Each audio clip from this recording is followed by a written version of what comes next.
Hello and welcome back. Today we are going to be designing and printing this enclosure. But wait, you can't see that yet. We haven't even started designing anything yet. How on the earth could we go from nothing to just a console? Like, that doesn't make any sense.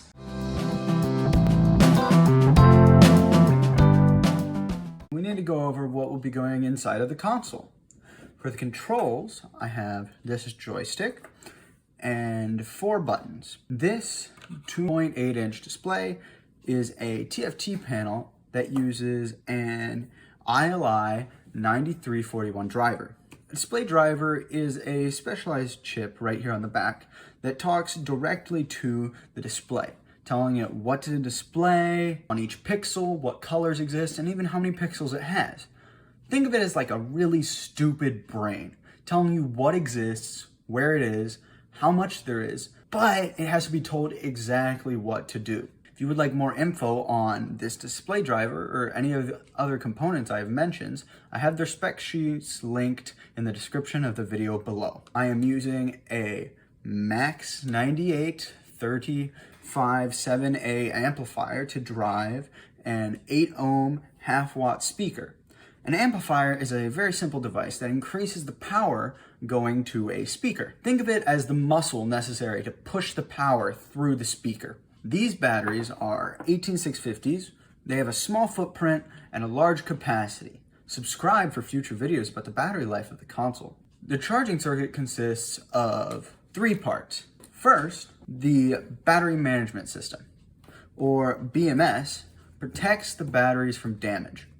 Second, this charger with a USB-C port will be used to charge the batteries. Third, this on-off switch. To expand the limited storage of the microcontroller, I have this micro SD card reader and a 32 gig micro SD card. And finally, the actual brains of the operations, this microcontroller. I chose the ESP32 for its processing power and large RAM capacity.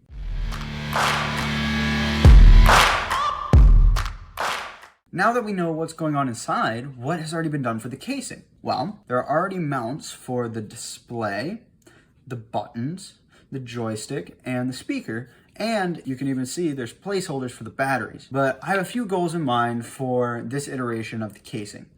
I want to make the walls thicker to improve the feel of the console. Second, battery holders need to be added in place of the placeholders. And finally, mounts need to be added for the microcontroller, the SD card reader, the charging board, and for the amplifier, as currently there's no way to actually hold them down. But I don't want to keep you waiting.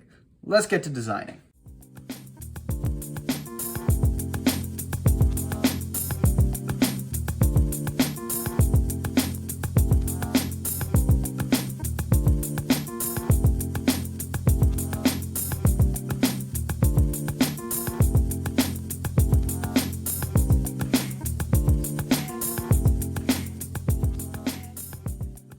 It printed.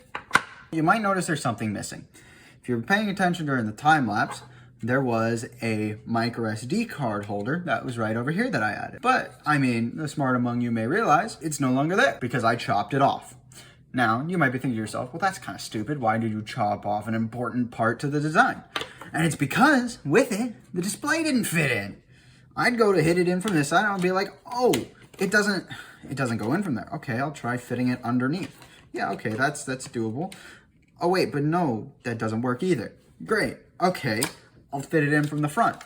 Oh yeah, that thing's still blocking me. So I cut it out. I need the micro SD card reader to be accessible from the outside. Like, what am I gonna do? Open it up every single time I wanna take my micro SD card out or put something new on it? No, I don't have time for that. But yet I'm gonna take more time to fix the problem. Hey, don't worry about it. I'll be back.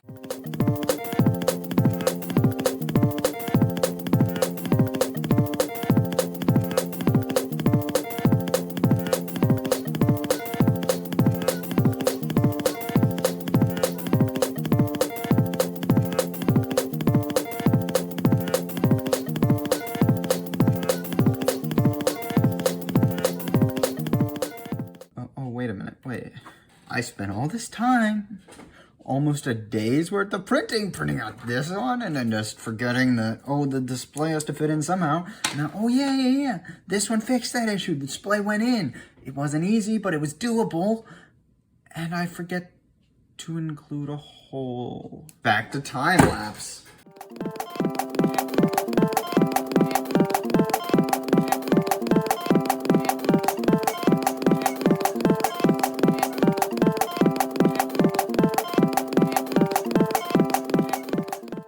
So yeah, version 5. I'm actually quite happy.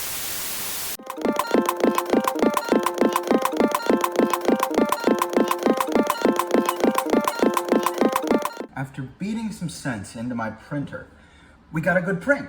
Now, I am going to reprint this one more time. If you want to see that print, I'm going to upload it as a short. With our final casing, which looks almost identical, it's time to put everything together. Well, almost everything. We'll get back to that in a minute.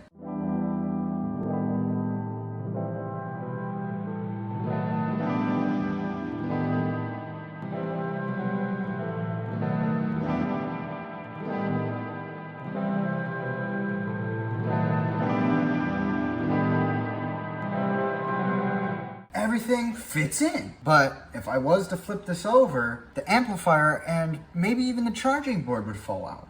That's why we finally need to design the second part of the case.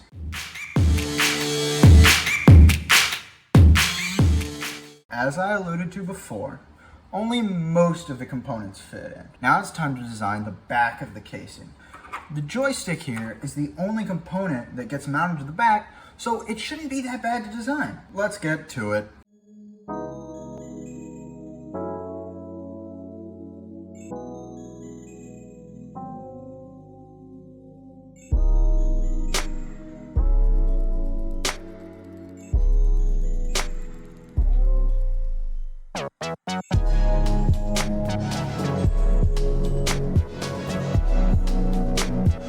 This was super close. The back fit in great, and the mount to keep the charger and SD card reader in place worked great. Problem is, the joystick is off.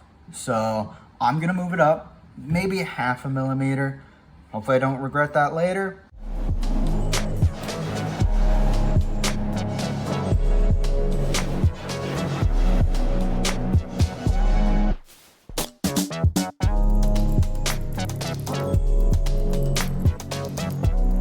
This one was much closer than the last.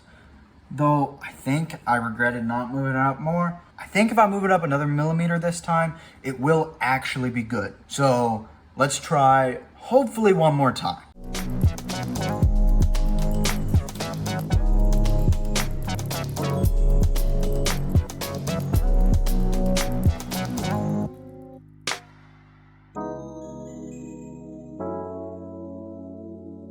Well, I'd call this a pretty big success. I'm having a little bit of issues with the button wires interfering, causing this to pop up, but that should be fixed in the next step of this process.